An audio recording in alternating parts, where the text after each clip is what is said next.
We are the sons of Sparta. Within each of us flows his blood, but more importantly, his soul!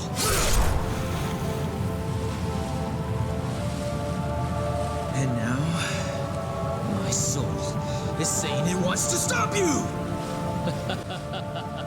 No, Virgil, stop laughing, it's cool. Devil May Cry 3, a game very near and dear to my heart. One that I played through about 7 times now? Yeah, we're getting there. The game single-handedly molded the character action game genre, making way for amazing titles like Beautiful Joe, God Hand, Bayonetta, Killer is Dead, No More Heroes. It gave all of these games a foundation that they desperately needed. One they didn't have before Devil May Cry 3 because 1 and 2 weren't really that good. But if you've ever played any of these games, you will know character action games are difficult. They're hard. And he's got that, and that is the end. Oh! How many of those people make it look so effortless in those videos I saw on Twitter once?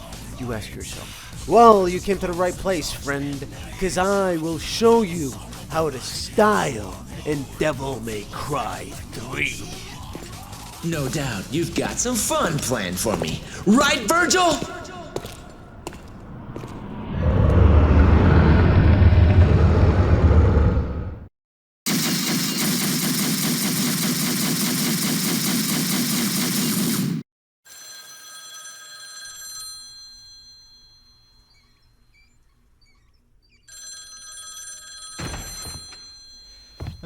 The cutscene. See, this is everything about being stylish.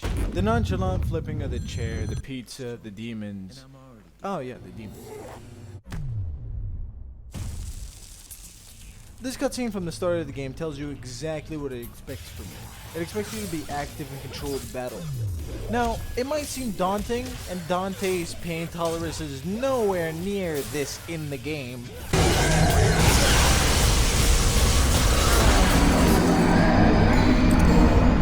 But even then, a lot of what's going on screen is possible. And the game puts you smack dab in the middle to try it out. Whoa! You're here to learn, friend. Now don't get too excited. There's a boss waiting for you outside, and trust me, he's not as nice as these lads. This will be your training area. This mission is a relaxing brawl. You get to practice your dodging, your timing, and all around your understanding of the game. If you need to check your moves, you can press up on the D-pad to pull up a manual and check moves where every move unlocked will be shown and have the inputs for it, including combo 1, combo 2, high time with jump, helmet splitter, gun, and many more as you unlock more weapons and skills in the game. Also buy Stinger. It's the best thing in the game. Style! So before every stage you can go into customization and change your style. This goes from Trickster, a very beginner friendly style that focuses on dodging and movement. Swordmaster, a reliable style that adds a ton of moves to every melee weapon in the game, including aerial combos, AoE damage, this shit. Standard stuff, you know? Gunslinger, an insane style that requires you to unlearn all your controls and change them to this shit, and play like a Tasmanian devil to get anything done. It focuses on range and is pretty cool, but the guns in this game were heavily nerfed for a good reason, considering DMC 2. Let's not talk about DMC 2. And Royal Guard, a style for absolute masters and degenerates. Royal Guard is a perfect frame block that requires you to be on point every living second of your life and rewards you with some of the biggest damage this game can offer, and mad style points for that matter. It's a stacking buff to your release move and can be a frame perfect counter that basically kills everything in one hit if you do it right. The game later introduces Quicksilver, a time stop move that eats at your devil trigger, and Doppelganger, which makes a mimic of you that follows you around, or if you have a second controller plugged in, a second player mode. Yeah, this game is awesome. All these styles except Quicksilver and Doppelganger level up to level 3, where they become considerably more reliable, which needs you to kill roughly about 9,999 demons for every single style. You don't really have to. You can just pick one style, go through the entirety of the game with it, which is completely viable. Personally, I like using Swordmaster because that shit is absolutely too good. If not, go ahead and grind Bloody Palace. Good luck. Now, we've been talking mechanics a lot, but how do you style? Here's my tip. So basically, be more cracked than your enemies are. It's honestly a good tip for everything, but, you know, The style meter goes from dope to stylish, and the harsh truth is that it's an efficiency meter. The better you play, the higher it goes, and it also hates if you do the same move over and over again. If you can get 2 or more enemies in a combo, it would make the style meter rise a lot higher. Dodging with Trickster or Dante's roll does make your style meter higher. Taunting considerably makes it higher and gives you a bit of DT. Make sure you don't get hit though. That would suck, honest. Also, taunting has different animations depending on your style ranking. This continues on to DMC4 and DMC5 and becomes one of my favorite features ever. Now, if you apply my teachings of Grandmaster Raf, Mission 2 should look like this.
And that, ladies and gentlemen, is how you get in this rank, Devil May Cry 3.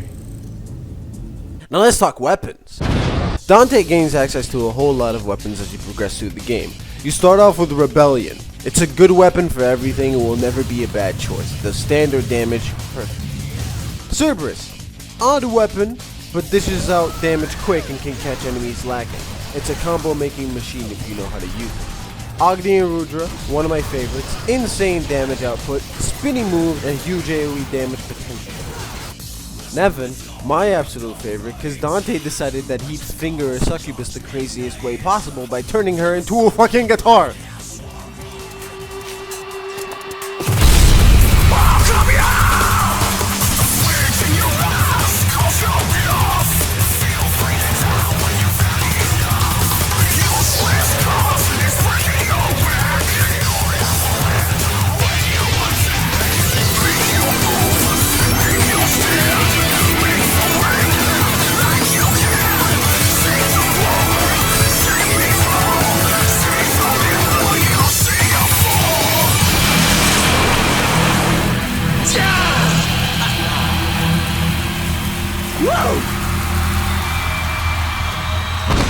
It's absolute fun to use.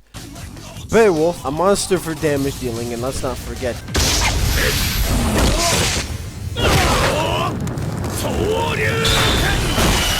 Did you know you could cancel the animation of any gun using Royal Guard? Watch this bullshit. No.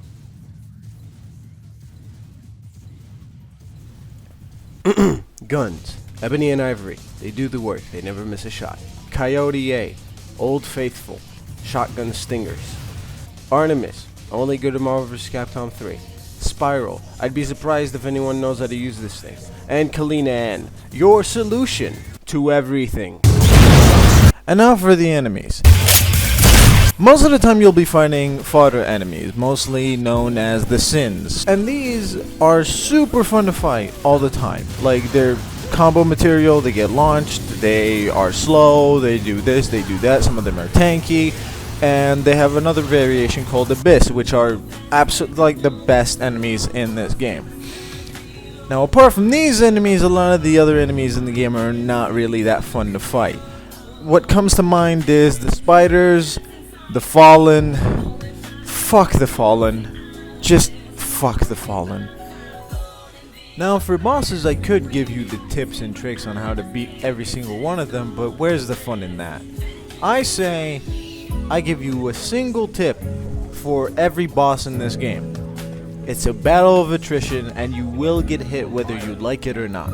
These bosses are difficult, and sometimes you're just gonna think that they're plain unfair, but you just gotta learn the game. That's all you have to do. Hit and don't get hit, and you will be fine. And with that rapid fire round, that concludes Devil May Cry 3. I hope that... What the hell is that? Oh shit! Right, in the Devil May Cry HD collection and the special edition of the Devil May Cry 3 game, when you finish the game the first time, you get access to play as Virgil. Virgil is not super different than Dante, everything still stands the same for him. The style meter does not change in any way for his mechanics. Unlike Dante, he has 3 weapons: Yamato, and Force Edge, and Beowulf. He switches between them basically like Dante, except he has 3 the entire time. He has Darkstalker as his style, and Summon Swords as his gun. Judgment Cut is insane. I can't use Judgment Cut correctly. You have to have a perfect frame input to get that shit to work. How the fuck do you use that? As for Force Edge and Yamato, it just deals with things quick, and it just ends things. It doesn't do it flashy like, it just kills things the way you want it to kill things. As for Beowulf, while Beowulf is the coolest shit ever, Virgil has Lunar Phase and Starfall, which are so fucking cool. And with his style Darkstalker, you can just teleport at people and just do Lunar Phase over and over and over again. Speaking of Darkslayer, it is a simple teleport forward, up, or down. And when you come out of the teleport, you can use anything. Any move comes out instantly. Now for a Summon Sword, they are basically just a gun, and when you upgrade them, they shoot a lot faster. But if you upgrade a specific ability for them, you can hold the shoot button, and Virgil will make the Summon Swords go around him and do constant damage, which will make your life as a Style Meister so much easier. There are different formations you can make. One that circles around an enemy and then it hits the enemy, knocking them up into the air. And then another that would line up and shoot the enemy as if it was a machine gun. It's awesome. Apart from that, Virgil has nothing really different for his entire thing. If you play as him, you get a few extra cutscenes, and that's about it. He's super fun, and he's a blast to play as. Maybe a little bit more difficult than Dante, I will admit, but still super fun. And that concludes it for Devil May Cry 3. If you enjoyed, please leave a like, subscribe, and comment. If this does well, I will probably make a How to Style on something else. Maybe it'll be God Hand, maybe it'll be Devil May Cry 4, something along those lines. And yeah, thank you guys so much for watching the video. I hope you enjoyed, and I will see you guys on the next one. Money what? Money ain't a thing, baby. Oh, baby. She got what I need in her love, so free. Cause money ain't a She thing. got what I need in her love, so free. You got it. Got it, baby. Money ain't a thing. Shades down, my money running the town. Hit figures within